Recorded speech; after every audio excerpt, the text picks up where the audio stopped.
What you believe about God dictates how you will think. Our philosophies dictate how our culture behaves. Politics is simply the enforcement of cultural norms. The truth claims about God, philosophy, culture, and policies will affect what we value. When these things are in alignment, revival is possible. Well, hello there, and welcome to Further Every Day, the podcast where we explore current events through the lens of the Christian worldview. I'm Jonathan Fiala, your host, and to my left, I got Miss Nikki this morning, sitting in the chair of theology. How are you? I am good. How are you this morning? Doing well. Glad to have you there. I'm glad to be here. Absolutely, dealing with why we believe what we believe. To her left, I got Mr. Charlie. How are you? Good morning. I'm doing fine. Glad to have you there, sitting in the chair of philosophy, dealing with the rigor that the Christian must bring to the faith. And to his left, we got Mr. Steve. How are you, sir? Man, I'm doing good today, John Arthur. And, dude, I love that shirt. Thank you. I love that shirt. This, too, can be yours at the Amazon merch store, okay? It is next day shipping, apparently, or at least 2-day. So, and actually, it got me a press pass at the NRA convention that we went to yesterday. And you look none the worse the wearer for experience. I'm just fine, man. I had no problems. That was fun. And moving over to his left of the chair of politics, we got Daniel. Yes, sir. Good How morning. are you, Danny boy? You know, doing well. Can't complain. Dealing with the political nature of our belief. And yours truly, sitting in the chair of economics once again. My favorite chair. Been a little while, but this will be a fun topic today. So let's get into it. We're dealing with the 7 deadly sins of gun control, or rather 7 common arguments and the problems with those arguments. The first thing that we always have to establish is there is a problem. When you look at tragedies like Uvalde, like Aurora, like Columbine, take your pick. No one wants to see dead children. No one wants to see gun violence. And Mr. Steve and I were at the NRA convention, and we went and talked to a lot of people, and that everyone is interested in finding a solution. The question is one of methods, like we talked about with Miss Melinda out there. Correct. It's an issue of methods. Do we take people's freedoms, and does that work? Or do we allow people their freedom and punish evil appropriately? I think that's the greatest distillation, but not to get ahead of ourselves here. Let's go through some of the stats and some of the different arguments as we travel along today. First off, argument number 1. Maybe you've heard this one. If it just saves one life, why wouldn't we do that? So maybe there's some immediate things that come to your mind, but first off, the weakest argument that conservatives go to is, but I didn't do anything wrong. I'm going to say that's the weakest argument, but it's wholly true, and it is enough to stop it, right? Even if all of your other arguments are accurate, that one alone should stop the fight.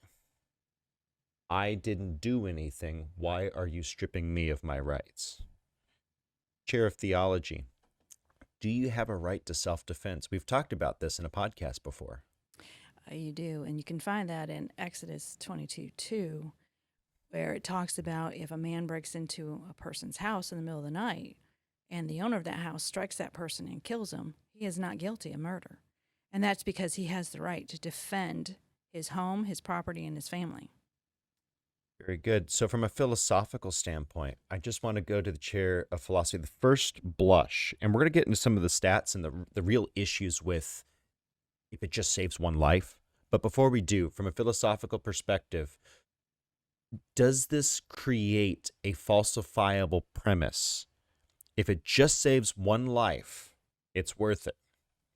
It certainly does, because what you're doing is, if you think about taking a flashlight or a light, shining it down, and you constrict that more and more, you just center on one little spot. You don't take the whole picture in its totality. And you have to be very careful about doing that. That can lead to a lot of undesired consequences. Yeah, and that's a really good way to word that. It certainly can, and that is not what you want. So You got to make sure that you look at the totality of the argument, not just one little thing. Absolutely. And moving over to the chair of culture, if it just saves one life is it's an emotional plea, right? It's something that you're not really making a case based on data and statistics or logic, but more out of, with Uvalde, man, that's hard to hear. It's hard to see, it's hard to hear. And we're going to talk about the Sutherland Springs shooting today. We're going to talk about a lot of different shootings. It's hard to hear that innocents have died. But there's a problem with an emotional argument, isn't there? What does that do to our culture when we weaponize emotions, when we say, don't you want to save the children? You don't want to do this? Apparently you don't like kids. What's the problem with that culturally? Well, the problem with that culturally is that you lose the idea that you have a value in your family, because what happens is when someone comes in the intent of evil, evil has a tendency to continue doing what they do because evil flourishes. Evil's going to flourish. Evil is here. Evil's going to remain here until Jesus arrives. Okay? We know that. We have evil in this culture. It exists. People see it every day in their lives. One way or another, it exists. Okay? Whether it's with a firearm, whether it's with a knife, whether it's with what you drive, whether it's whatever, an airplane, a jet flying into a building, Yes. whatever you want to use, you know. They used gas in war, however. So, you know, evil's going to do what evil does. And so it's an intellectually and just emotionally disingenuous response when they say, if it just saves one life, why do you hate children? Or why do you wish to kill children? Don't you want to save those children's lives? And the primary comeback to that I would tell most of y'all is, so are you saying if I don't agree with your solution, I don't like children, or I want to see dead children's bodies? Or is it possible that I have a different solution? Right? Right. There's always different solutions to things. And the thing is that we need to discuss these solutions. We need to try to come to some kind of agreement, but not come to an extreme one way or the another. It's not by losing rights, not by losing liberty. Who was it? Not Roosevelt, but who was it? One of our founding fathers had said, if you're willing to lose, give up your liberty. Franklin. It was Benjamin Franklin. Benjamin Franklin, right. That if you're willing to give up liberty and freedom, you deserve neither. Correct. If you're willing to give up freedom for security, you will get neither. You get neither. And so that really goes over to the chair of politics really well. So if it just saves one life, is it not worth it? When we start to base laws, and we have 1,000,001 laws, when we start to base laws not off of biblical principles, which we keep the laws relatively small, right, and relatively low amount that are broad, and they create a rubric that a judge can say, this is the law, this is how I interpret the law in the common context of the law and the situation. When you start to base laws based off of every single mass casualty event, what does that do to the rights of the people? Well, I mean, you just look at Australia, everything that happened over the last 2 years over there. I mean, you think, I think it was back in like the late 90s that they made Banned a guns. complete banning of guns, and now they don't have any rights. And by the way, they will point to the Aussie ban as a successful ban, as they will the 1994 ban. And we're going to look at the 1994 ban. Well, if I remember, I'll put a link in the description for the Aussie ban as well. You'll see that there's no appreciable difference in the decline in crime in any of these assault weapons bans, but not to get ahead of ourselves. So what you end up having is a situation where the state can come in if you pray for someone, if you do not want to get the Pfizer, Moderna, AstraZeneca jab, if you don't want those things, for whatever reason they choose, they are now free to put you into a literal camp that you are not allowed to, at threat of death, gunpoint, leave. And I think that's where Daniel was going. So you literally have camps that are set up. Now, the issue with economics, I'm just going to come to the chair of economics here. There is a value structure in place because Marxism requires the disarmament of the people. And that's where you see big corporations supporting gun control. Why would big corporations support gun control? Why would big politics support gun control? Because in a Marxist agenda, in a Marxist world, those people are going to be the ones in power. Make no mistake, corporatism is not capitalism. It is cronyism at best, socialism under a different guise in reality. So let's go a little bit further. We've got some data and stats here, but you have a lot of people come forward with, if it just saves one life. Well, what's the common response they'll say? You have the police to come in. You'll have the police to come in and save you because obviously an officer is on every corner, right? Or how about in every school, like Uvalde, where they literally deployed less lethal measures on parents who were going in to save their kids when no officers were going in. Now, the issue with people going into an active shooting scene, that's a common thing where they will lock down the scene so you don't have parents running in there and you don't have friendly fire officers on parents or civilians. During active shooter, that's commonplace. But the assumption is that you actually have police in there doing their job and not sitting out there for minutes upon minutes upon minutes, almost an hour, right? If I remember correctly. I don't want to misspeak. So that in of itself is an immediate dispelling of that myth. You know, when you have shootings like that, what happens is when seconds count, like in that instant, when seconds count, the police are minutes away. Correct. Which, in that instance, seconds make a big difference versus minutes.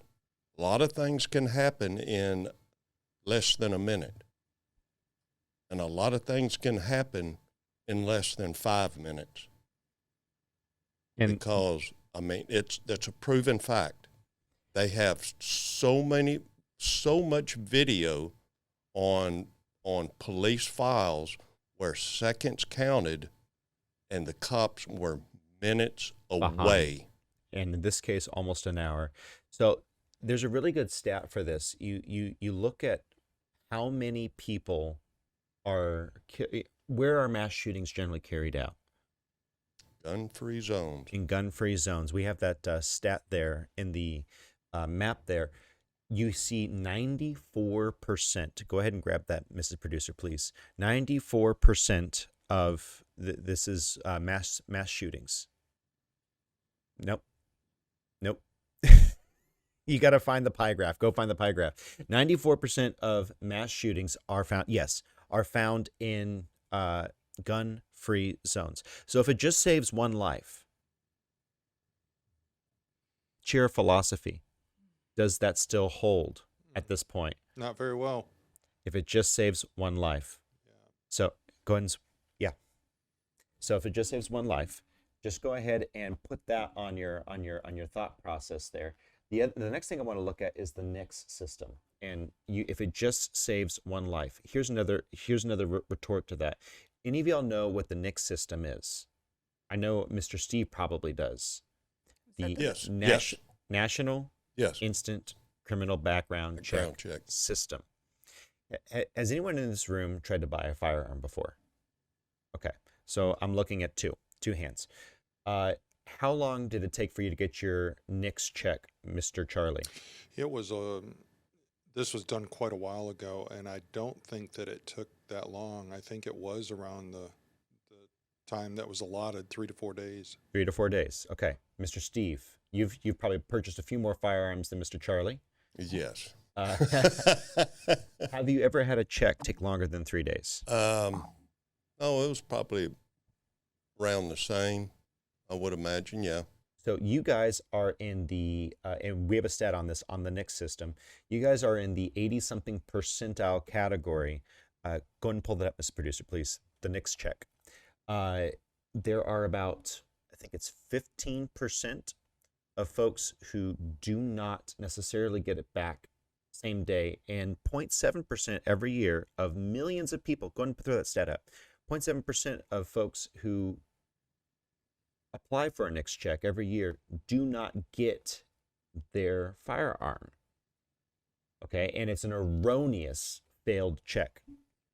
So it's an erroneous failed check. And if it just saves one life, consider this situation. Imagine you have a 21-year-old single mother. She has a bad boyfriend who, or, husband, whatever, estranged.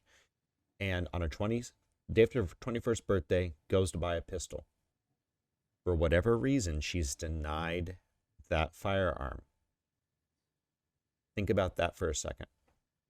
And I know people who have had denials for erroneous NICS checks, who needed it in the moment. Right. So if it just saves one life, that argument actually backfires on multiple levels. And I think most people in here, I'm an absolutist, but I think a lot of people in here are, we have a diversity of opinion. I'm an absolutist. I think you just put someone to death. They rob a bank once. I'm sorry. You're done if you have multiple witnesses. And you don't take away people's inalienable rights. Some people in here support background checks, and that's fine. But we're talking about a system that they want to make more stringent with red flag laws. And have any of y'all heard about no-fly list and red flag laws being erroneously dished out? Oh, yes. I'm not big on red flag laws. Well, what's the big issue with red flag laws? What happens with people who are taking depression medication? Right. Well, the problem there is that you get it regardless of how much. It doesn't matter who decides what's going to. Oh, hey, that guy takes medication over there. You could have Therefore, someone he's mentally who's incompetent. a next door neighbor could say something. And Call up the cops or the FBI, say, hey, this guy takes medication. I think there might be a problem. Boom. All of a sudden, you're red flagged. They come And in they they'll just remove may your not guns. like you because you might not cut your grass enough. well, I think that's the really big issue there is that database, if you will, or that designation sits within the hands of a person or persons that can make mistakes, and getting that mistake undone is an act of passing a law in Congress. And I think we all understand when that would happen. It would not. So when you give a God-given inalienable right over to the government to reapply as they will, you will inevitably have trouble when man plays God. So the problem with if it just saves one life, the CDC has determined that roughly between 500,000 and 3 million live or defensive uses of firearms are used every year. And there's a lot of different stats on this. Links in the description below. You can find 1.6 million from one study that Daniel shot me. There's a whole diversity of opinion, and there are a lot of people. And Miss Nikki sent me one from NPR, and they said, "Well, it's kind of hard to determine because people are likely to over embellish." Okay, let's say 500,000. 500,000 defensive uses of firearm that would have otherwise turned into a murder. How many homicides do we have when you take out gun violence out of the equation for gun-related deaths in America? It's about 20,000 or less every year. 20,000 too many, okay? 20,000 too many, but 500,000 lives saved versus 20,000 taken by evil people. That would be what, 520,000? So, right, think about it. Think about the amount of death, and it won't scale quite that way, but yeah, it's a fun point. I mean, if you took it to that point where you disarm people, right? If you go to the disarm and you take away their means of self-protection, and you're talking about saving just one life, here you've got 500,000 that have been saved. Correct. And then all of a sudden, those lives are now taken. And these shootings do not make the news. And if they Right. do, they're far and few in between. Good guy with a gun. We got a slide on that real quick. Stephen Williford in Sutherland Springs. One of the shootings you never hear about because it was a Santa Claus from the NRA. That's a good guy with a gun. Santa Claus from the NRA came out when he heard what he thought was hammering. Then he got closer to the windows. It was shooting. Someone was shooting at his hometown church. He grabs his AR, goes out, shoots the guy, chases him down, and the car chase ends with the guy running off the road after, he was bleeding badly. A good gal with a gun. Here's a more recent one. 2022. You got a West Virginia woman shoots and kills man firing at a graduation party, saves lives. Any of y'all remember that 2019 shooting where that one fellow, he's a deacon. Guy walks in with a big trench coat, shoots pastor, another deacon, I think. Don't quote me on who he shot. And then the deacon blows his head off. Right. Well, on Friday night, I was at the NRA convention with a friend of mine. And at the speech that we were at, when we were listening to a bunch of speeches that were going on, they had that gentleman there give a speech. Stephen Williford? Yes. Yes. And he spoke that night. And we listened to him, and he talked about that event. And it was very interesting to hear what he had to say. He only spoke for about 15 minutes. It wasn't like he spoke for 30, 40 minutes or anything. It was about a 15-minute speech, but he kind of gave a little small synopsis of it and talked about how people's gun rights are very, very important because of how bad it could have been there if it wouldn't have been for him.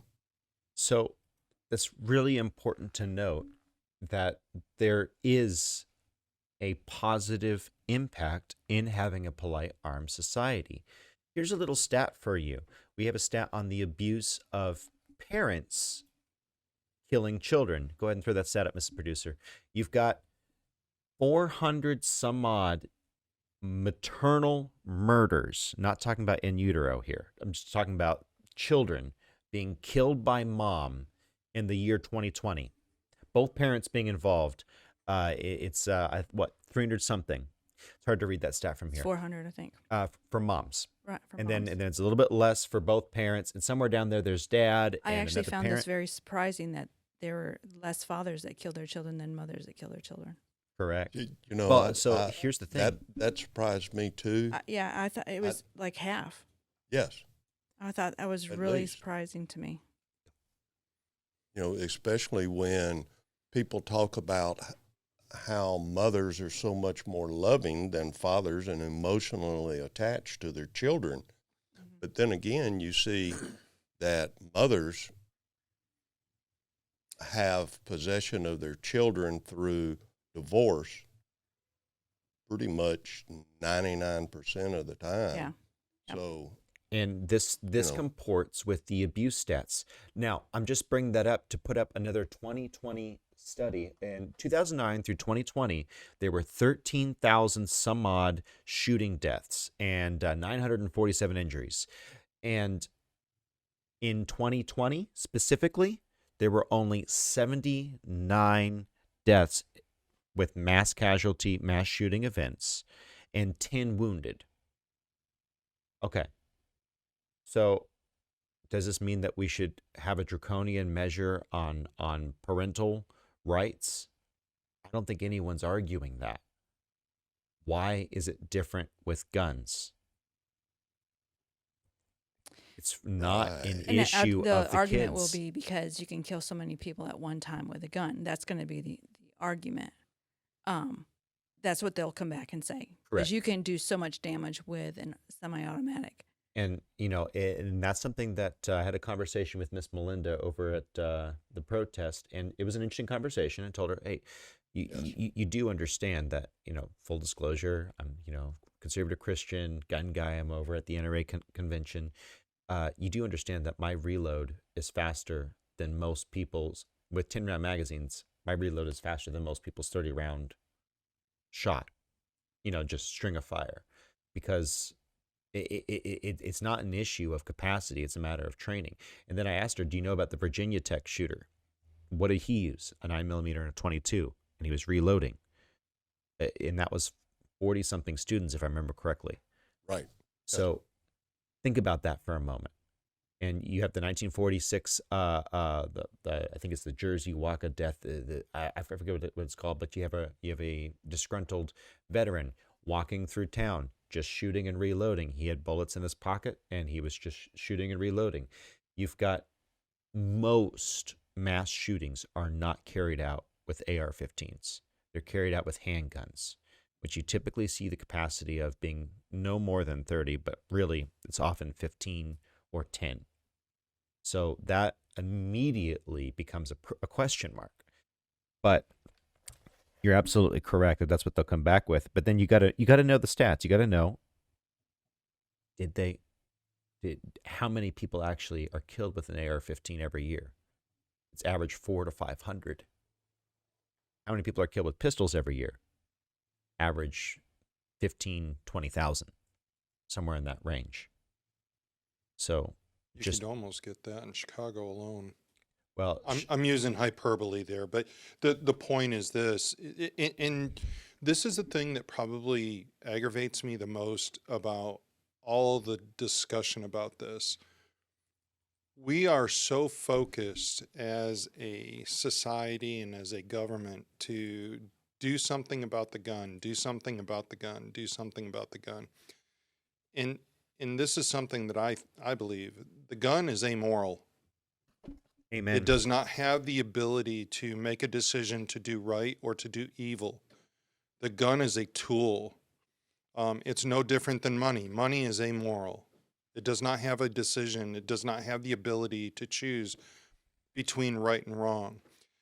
I would advocate that what we need to do is we need to start getting people back to looking at what is the issue, and that's the heart.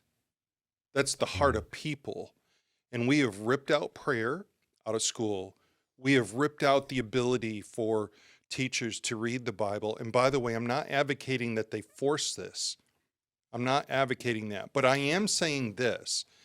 Maybe what we should be doing is putting the 10 Commandments back up on the walls of our schools. Maybe we should be putting a Bible back on the desk of our teachers. Maybe what we should be doing is allowing our teachers to teach their kids what is right and what is wrong. Maybe what we should be doing is getting our DAs to prosecute what is wrong. Amen. And show that there's something that has to be paid for doing evil. We have ripped out every bit of fabric that prevents this kind of thing. Let me reword that. We have ripped out God. And from just a philosophical point, maybe what we should do is go back and look at those things to make a difference. That's what we might want to try next. Because man-made solutions don't work. And look, when I was talking to people, most people out there did not want to talk. And the footage that we had, the audio is pretty marred. If I can clean it up enough that I feel it's presentable, we'll go ahead and bring it. But people were bullhorning right next to us. It was not it was not good. It was pretty loud. But people who would talk off camera, we would talk and they would say, well, you're not going to talk about getting rid of public schools or putting God back into schools. I'm like, okay, that's a different argument from AR-15s, and I'm willing to have that discussion with you, but I have a funny feeling that that's a dead end with you. Yes. And so let's talk about this. What does the AR-15 do? And they immediately would go to, well, it's just a step. Oh, you mean you want to progressively disarm everyone? Yes. Okay. That conversation we can have, because it's not just an inconsistency on the AR-15. You're saying you want to strip these people, that kid in Oklahoma who fought off 3 people who came in and he fought them off with an AR-15. You want to deprive that young kid of that. You want to deprive moms of the ability to defend themselves or defend their children while the police have a cordoned off partition and they're not letting anyone into the school. I see. That's a different conversation. And that's where it always goes. It's like abortion. You show someone a fetal chart and you say, where is it okay to end this person's life? Most people will say, right at that 4-week, Right at the very end. 8-week category. Okay, so you can work with that person. They say 9 months. Okay, we're done. I have nothing to say to you because there's nothing that you can do. But moving on to the next argument. Argument number 2. The majority of Americans want common sense gun legislation and assault weapon bans work. Let's go ahead and break that down. Common sense gun reform. What are the first 2 things they always say? They say background checks and they say age limits. But guys, we have those. Don't we have those already? We have those. We have the NICS system. We have all of this in place. What you're talking about is making it more draconian. And they say, why are the Republicans against background checks? Did you look at the rest of the bill? Because it has very little to do with background checks with the current bill that's in place. It's always about taking more of your rights. Now, did assault weapons bans work? Well, no. Go ahead and pull up that one slide on the assault weapons ban. What you'll see in this one article from the Department on Justice Projects, effectively it's a CDC DOJ study, is that they found it was inconclusive whether or not the assault weapons ban actually reduced gun violence, but it increased the price and the demand for guns. By the way, just a quick note. Have any of y'all heard of California compliant AR-15s? Yes. All of my family out there who are gun nuts, they go through that measure and grip angle, not deadly, not a school shooter. Grip angle, school shooter. You can't put your thumb through here. Right. Okay, safe. No thumb through the stock. Handle, grip handle, and all that kind of stuff. You have to open 30-round clips, only 10 round. You can have a 30-round magazine if you have to disassemble the gun. Clip. If you have to disassemble the gun to put the magazine in. Well, guess what? On an AR-15, they have a new little reset. You pull the thumb, the upper comes up like this, the magazine drops out, you close it, you put a new magazine in, and it looks something like this. Break, move, magazine drops, new magazine in, click. Didn't do anything. To quote Jeff Goldblum, nature finds a way. People find a way around these bans. And there is no significant decrease in crime, only a more significant burden on the individual. Chair of politics, if laws are not doing their job, if they're not accomplishing what they're setting out to do, is it possible that it's, say, intellectually inconsistent or an ungodly law? Well, I want to go to say, is it possible? It's very much the case. Just to take it a little bit step further, instead of looking at let's say, okay, gun ban on AR-15s when in 1994, we're gonna go to that, but you didn't really see a change in gun violence at all. In fact, it went up a little bit. And then once the ban was over, consistently went back down. And you'll see this game they play with mass shootings is they'll play with the stats. They'll define a mass shooting as 4 or more people, or I've even heard 2 or more. Yes, and it changes. And so they're playing with that, with those stats and those numbers. Make sure that you ask, what is a mass shooting? Because a gang event is a mass shooting. Once you take gang violence out of the equation, it's amazing what happens. It's amazing what happens. Should we have a law that bans gangs? Should we have a law that bans gangs? Yeah, we should no longer allow gangs. Stop gang violence. What Yes. we need to outlaw are gang shootings. I think so. I think so. We need to outlaw gang shooting. I think that's a solid idea. It'd be like hate crimes. The Right. fact that you killed someone was hateful. We have to add something else because we're already not putting that person to death. Right. By the way, just full cards on the table: death penalty, restitution, and public whipping. Those are the things that the Bible puts out. We shouldn't have prisons. People should pay for their debt to society and then go on with their life. Or if it was bad enough, just end it. Because and people say, do you really want to kill many people? You won't. Once you put out the law and the bar, people will respect that bar. One or two people get hit by that bar. They don't quite cross over the threshold. Everyone else will jump a little higher. Okay. Now, argument number 3. You don't need weapons of war for hunting or self-defense. Any of y'all heard of that? Oh man, I've heard that. Mr. Former Vice President Joe Biden. Got to respect the office. Yeah. Mr. Former Vice President Joe Who Biden. wears body armor to run around in the woods to hunt whitetail? You heard that on Yeah, his latest yeah. speech, huh? No, Right?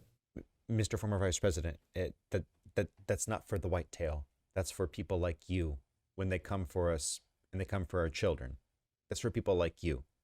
Right. And this leads to the constitutional argument. It's not a threat. I'm just saying this is literally what the founding fathers put into place. What did it say in the Declaration? When it is your right, it is your duty to overthrow tyranny. I don't see anything in the Second Amendment that says anything about hunting in regards to our gun rights. What I do read is it says shall not be infringed. So let's go to that. Argument number 4. Let's go to that. Argument number 4. Right? Do your Second Amendment rights have limitations? They say, well, you can't shout fire in an open theater or in a theater. That'd be your Second Amendment Yes, you can when there's a fire. when there's a fire, or if you shout fire in a theater that has no fire in it. Guess what that is? That's a call to action. That's not just words. That's an action. Right. Libel is not protected under the Second Amendment, or the First Amendment, rather. Libel is not protected. You look at the founding fathers' actual standard for this, they would say, does it promote the public good on libel, whether or not it exists? Did it need to be said? Was there a good reason for it? And were you misinformed? Those were the bars you had to climb or to cross before a civil suit could be brought against someone. Okay? So, and I don't want to go down that rabbit hole too far, but there are no First Amendment restrictions. Why would there be a Second Amendment restriction? And on that note, what did our founding fathers think about warships? What did they think about weapons of mass destruction? What did they think about armies, about private armies? Well, I think we actually have a really interesting peer into that in the War of 1812. Most people don't realize, kids aren't taught this in school. We had 2 revolutionary wars. We had the War of, 1776, all the way up to 1789, where we fought. And then the British came back, and the Canadians came, and they burned down the White House. All right. During this war, James Madison and Thomas Jefferson have many letters on this. In fact, James Madison specifically wrote in one letter that we have in the slide for about privateers and about the instrumental role that they would play in our defense. He said that they were very much going to be a part of our defense. So, and you look at Thomas Jefferson. Thomas Jefferson also noted this in a letter to William Duane in 1812. And you have specific mention of privateers. You actually had in the Articles of the Constitution the right to put in those letters of, go ahead, take it from here. No? Okay, I'm sorry. I sent Daniel on a fishing expedition to look up the letters that allowed privateers to exist and go and actually fight wars on behalf of the government. What Is would you it say a Letters canon? of Mark? I've only read it. I've never heard Letters it. of marque. Yeah, Yeah. exactly. So a letter of marque was a license to go out and on behalf of the government, not a license to own cannons, but a license on behalf of the government to go and use your warship, to use your merchant ship, turn into a warship using cannons. What would a cannon be equivalent to in modern day terms? Rocket launcher. Rocket launcher, heavy artillery, etc. But man, this must have caused chaos in the founding fathers' day. Man, there must have been people blowing up cities and looting and pirating homes. Oh wait, Nope. no, That, no, wait, that didn't happen? that didn't happen. That- What? What? Huh? So you mean like with the Texas permitless carry, things didn't turn into the OK Corral? Well, John What? Arthur, this is the issue: is people want to. This day and age, we want a quick solution. Correct. This is not living in the same neighborhood as the Cleavers any longer. They don't want to address what we've come to. Yes. And I have said over and over again, a society that is embracing these things that are sinful against the Lord are not, it brings down a society. So the days of the Cleavers are over with. And we need to go to the root problem. We're embracing things that are really immoral. We have taken what's right and called it wrong. We have taken what's wrong And called it right. And this is what happens in society. So take your guns or ban your guns all you want. It doesn't change what his society has become. And when society embraces these immoral things that we've embraced, it's the downfall of every society. We think we've come someplace. We say, we're embracing the homosexual movement and the transgender movement and the broken family movement and the dysfunctional family movement, social media, these games that they send out for these kids that are very violent. We embrace all of it as natural, and we have come to a higher level. But there's no society in the world that has ever succeeded that embraces these things. They fall. And so we have to come to the realization that taking more gun laws will not change what society has become. So what you're watching is the suicide of the West, as one author so eloquently put it. Yes. And that's something that we really, really need to be aware that it is a cultural issue. We got to fight it. We got to have our responses to the issue, and we've got a few more to get to today. But after you bring up these responses, you do need to go to the root of the matter, which is the heart. Mr. Steve. Yeah, here's an interesting Second Amendment issue.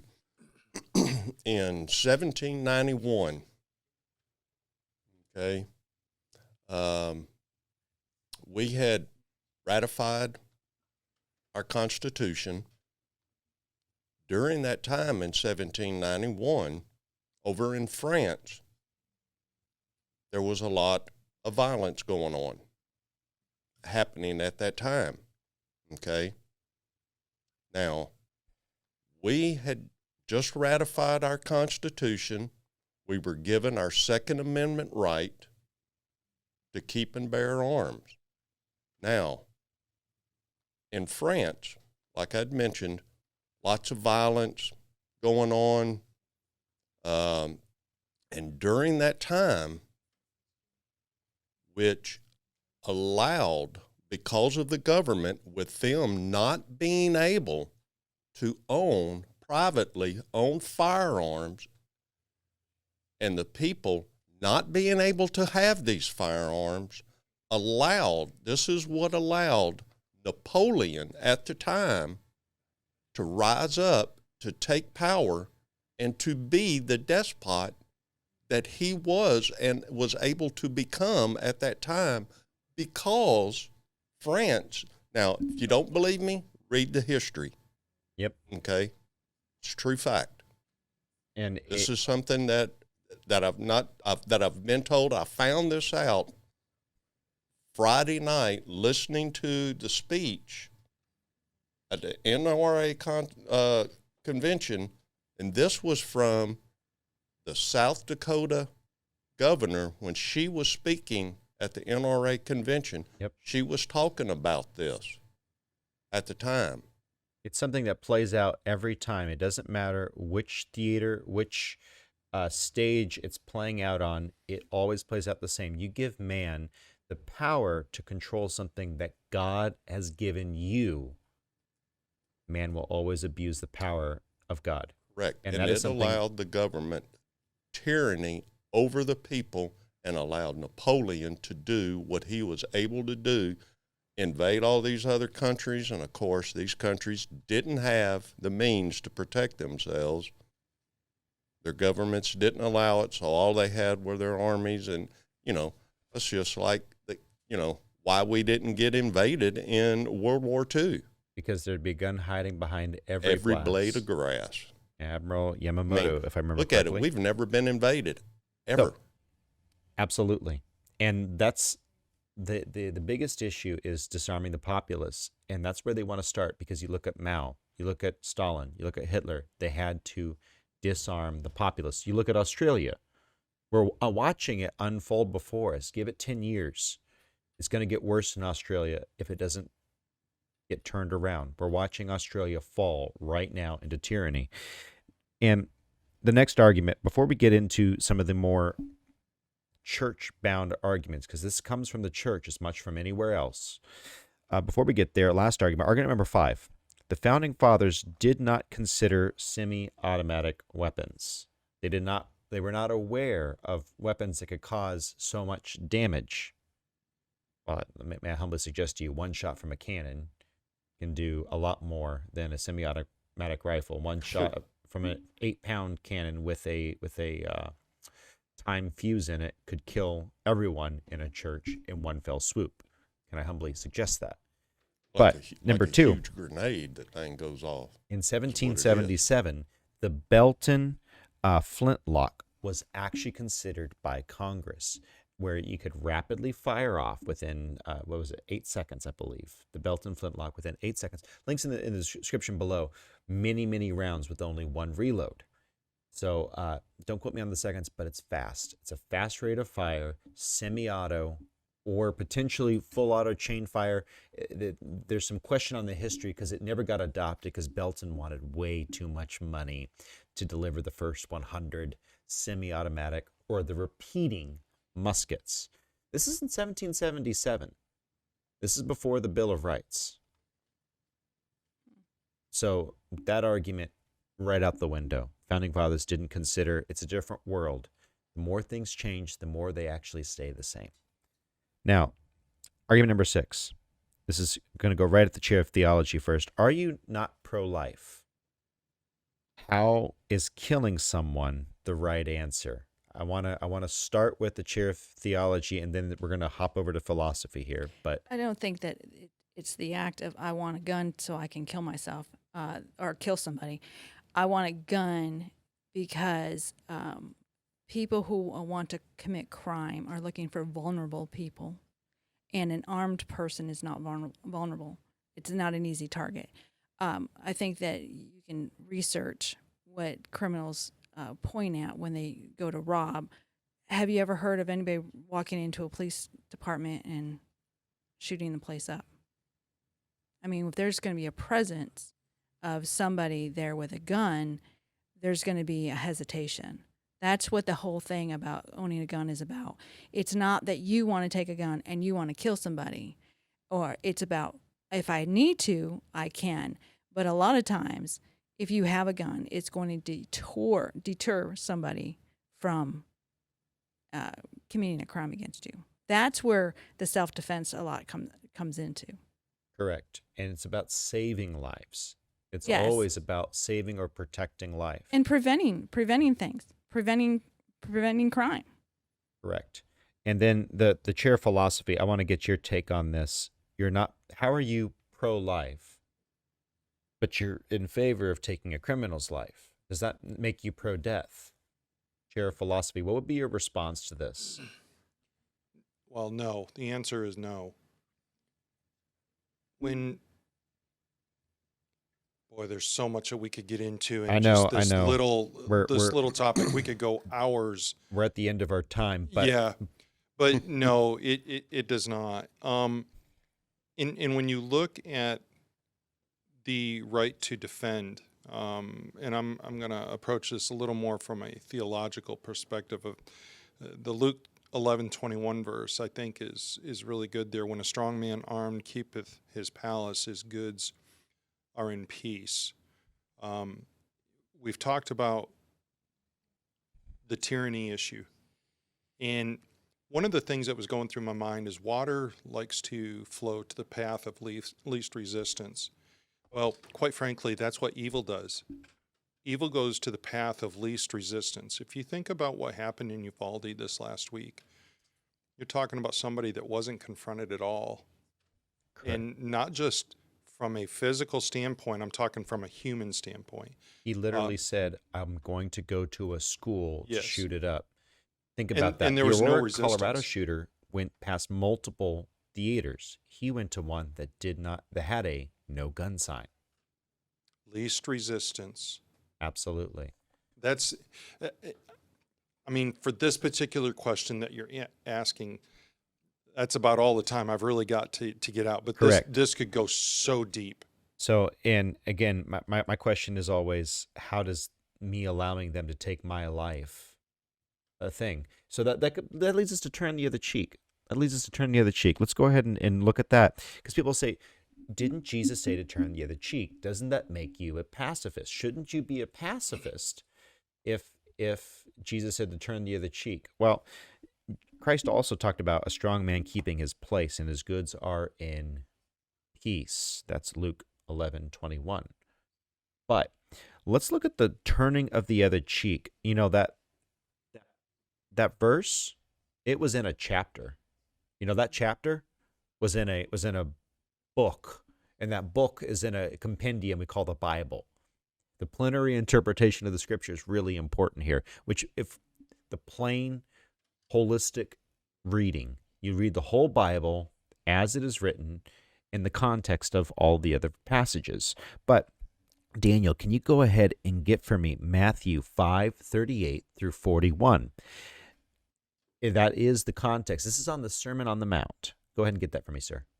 Ye have heard that it hath been said, an eye for an eye, and a tooth for a tooth. But I say unto you, that ye resist not evil, but whosoever shall smite thee on thy right cheek, turn to him the other also. And if any man will sue thee at the law, and take away thy coat, let him have thy coat also. And whosoever shall compel thee to go a mile, go with him 20. So let's think about that for just a moment. That sounds like, you know, if from a 21st century perspective, you could kind of bend that a little bit. It is a bend to say that you don't have the right to defend yourself. But Jesus also said in Luke 22:35 through 37, Miss Nikki, can you get that for me? Yes, I can, if I can find it in my. I can get it. Luke 25, what again? 22:35 through 37. Okay. Get that for you right here. Oh, I'm right there. Okay, go ahead. And he said unto them, When I sent you without purse and script and shoes, lack ye anything? And they said, Nothing. Then said he unto them, But now he that have a purse, let him take it, and likewise his script. And he that hath no sword, let him sell his garment and buy one. For I say unto you that this that is written must ye be accomplished in me. And he was reckoned among the transgressors, for the things concerning me have an end. Christ knew that he wasn't always going to be around. He said, I was going to be reckoned with the transgressors put up on the cross. So he knew that this was coming. He said, go defend yourself. So how do we juxtapose these two? From a 21st century perspective, it's not possible. We have to go back and look at the culture. That's what right. did Christ mean when he said, turn the other cheek? Mr. Pomeroy, in the show map here, I got Sanhedrin 58b. There's a script from here. I think it's very telling. If you could go ahead and get that for us. Yeah, Rabbi, I'm I'm hoping I'm not pronouncing this name wrong. Hanina. Hanina says, a Gentile who struck a Jew is liable to receive the death penalty, as it is stated when Moses saw an Egyptian striking a Hebrew. And he turned this way and that way, and when he saw that there was no man, he struck the Egyptian and hid him in the sand. That comes from Exodus 2:12. And Rabbi Hanina says, one who slaps the cheek of a Jew is considered as though he slapped the cheek of the divine presence. And I want to go back to one incident here where George H.W. Bush was speaking somewhere, and a reporter threw his shoe at Bush. People in America didn't understand that. That guy that threw it did. There was a true meaning behind that. People go, why a shoe? You don't understand the culture. Correct. Let me keep reading. It is a snare, mokesh, for a man to rashly say, holy. The verse is interpreted homiletically to mean one who strikes, nokesh, a Jew, is considered as though he hurt the cheek of the Holy One. That's pretty telling. So when Christ was speaking about this, again, going to culture, he's saying, wait a minute, I'm God. I'm God, not you. If someone offends you, understand that it offends me. Leave it to me. Offer the other cheek also. If someone takes your cloak, say, look, I'm going to give you, and this is a common thing the Romans would say, I'm taking your cloak. Give him your tunic as well. Say, look, I am going to give you of my own volition this. I am going to allow you to do this of my own volition. It was an issue of pride and nothing to do with allowing someone to kill or murder your family. So when you get that question from folks who are within the church, hopefully now you have an understanding. By the way, links in the description below for all of this. Going around the room, just to wrap up for the day, Chair of Theology, what is your best takeaway for an argument for someone who's dealing with, say, friend, family member, fellow churchgoer, who says that, we need to go ahead and take away some people's rights. We need to take away some people's rights, and some rights here or there are not a bad thing. We'll stop the evil in this way. What's a good response for that person? Well, it's interesting because we had this conversation at work, and my coworker said, very simply, evil people do evil things. I mean, you're always going to have evil. So we need, the only thing that takes away evil is the word of God. And so you need to continue to stand for the things of the Lord and say, there's a better way. The people that are doing these things, there's roots of problems in their lives, and they're angry, and they're taking out these things on innocent, vulnerable people. Very good.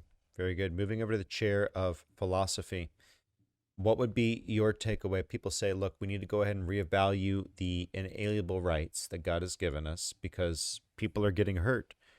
What would be the philosophically sound apologetic response to AR-15s have to go? I think we need to reevaluate what we're doing within our society about prosecuting right or wrong people and teaching what is right and wrong. We have books on the laws on the books to take care of a lot of these issues. This is me. I don't think we need more laws. We need more prosecuting of what's wrong. And we're not doing that. And what's interesting is we're not doing that from the very highest level of government down to local governments. If you look at what's going on, especially since the defund the police movement, we've run into a lot of issues. Very good. Moving over to the chair of culture, what would you say is the real issue? Is it AR-15s, or is it an issue of a sick culture? And what is a step moving forward that we can give someone? Because that is the question people were asking out there, the protesters. Yeah. What do we do? And I told them it's not a light switch. You can't just turn off the violence. We've gotten here. We're here. So culturally, what is a positive step in the correct direction that we can give someone, something that's actionable? Well, first off, when you and I were out there talking to those people, they weren't concerned about the culture. They were concerned about the tool because they felt like the tool could be controlled, so therefore evil can be controlled. One fellow, Period. Then that was their thinking. Now, we know that is not the fact as people who support the Second Amendment. Tools, controlling a tool does not control an incident. We know that it is the culture that is the problem because of our sin nature. This started back with Adam and Eve, and it has continued on down all the way up till today, and it will continue until Jesus comes. And our culture continually gets, all you got to do is go online, read, see what's going on with kids, look at the stuff on social media, look at all of these video games that are coming out for these young adults. Man, the violence that goes on. I've seen some of this stuff. I've talked to my children about some of the stuff these grandkids are doing. I say, man, you need to get rid of this stuff and get this out of your house because of the violence that's transpiring on some of these games, man. I don't think it's And the just get violence as rid much of as the this. nihilism. It's That's just really the issue. ridiculous. And I try to point it out.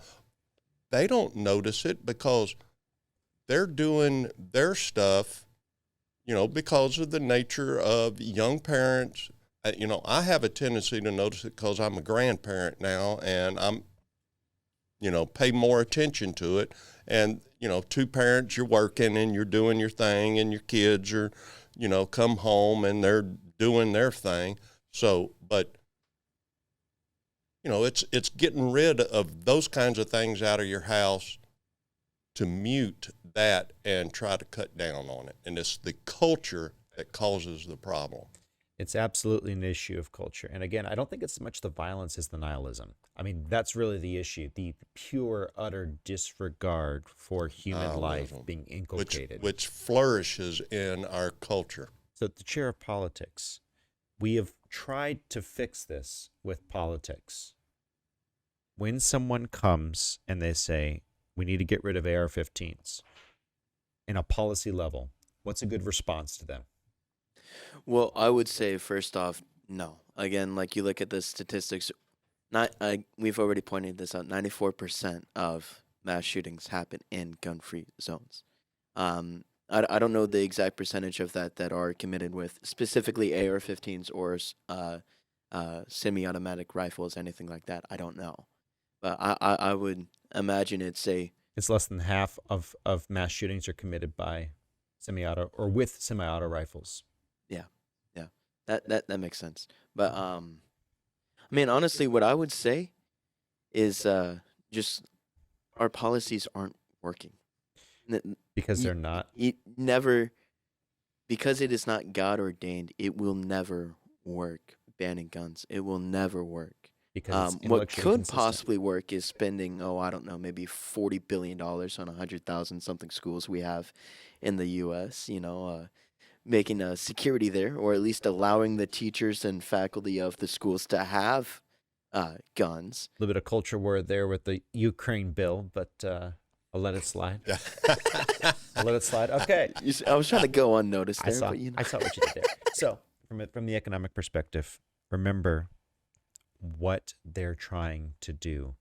They want to disarm you, and that's where it comes down to. It's a matter of good versus evil, and they want to take away your. And again, let me be really clear when I say they.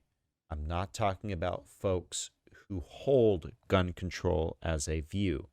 I'm talking about the politicians who know better. The leaders who know better. They know better. They're in this. They've seen it. They know it doesn't work. They're trying to bring about a new Marxist regime. They can only do that if they disarm you.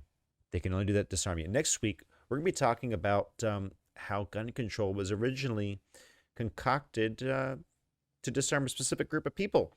But enough on that. Thank you so much for listening today. If you like this, like, comment, share, subscribe, all those good things. The sharing is the new YouTube like, okay?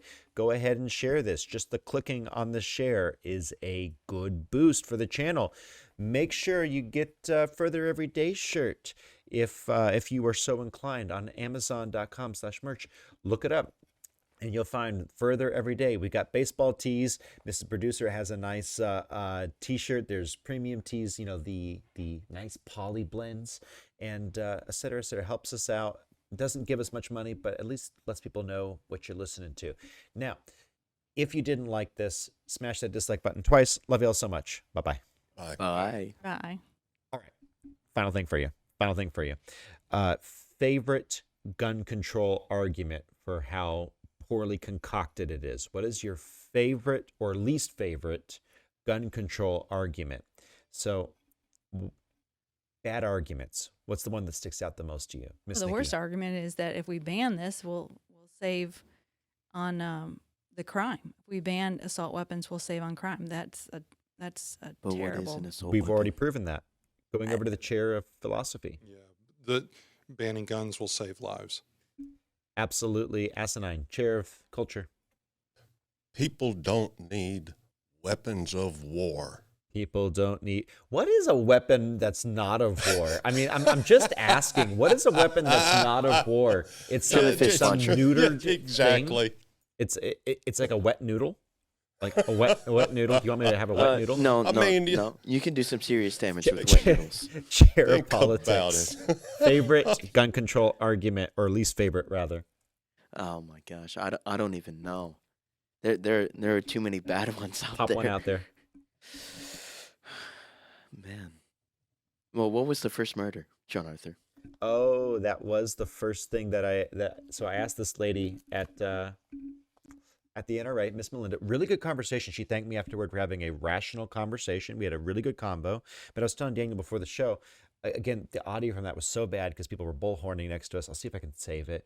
But we were going back and forth, and I said, so are you saying, you said ban guns, not books, was her sign. What do you mean by that? Well, guns make us kill people. And I said, books make us better. I said, okay. Gut intuition, I said, have you read the Bible, ma'am? And she says, yes, of course. I said, what was the first murder? Cain and Abel. Okay. So is this an issue of human evil or inanimate objects? Inanimate objects.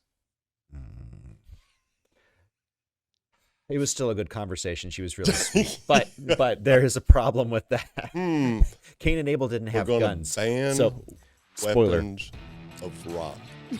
Weapons of rock. Ban weapons of rock. That's my favorite argument. Ban weapons of rock, and you will be safe. Thank you so much for listening. That's all we have for you. Bye-bye.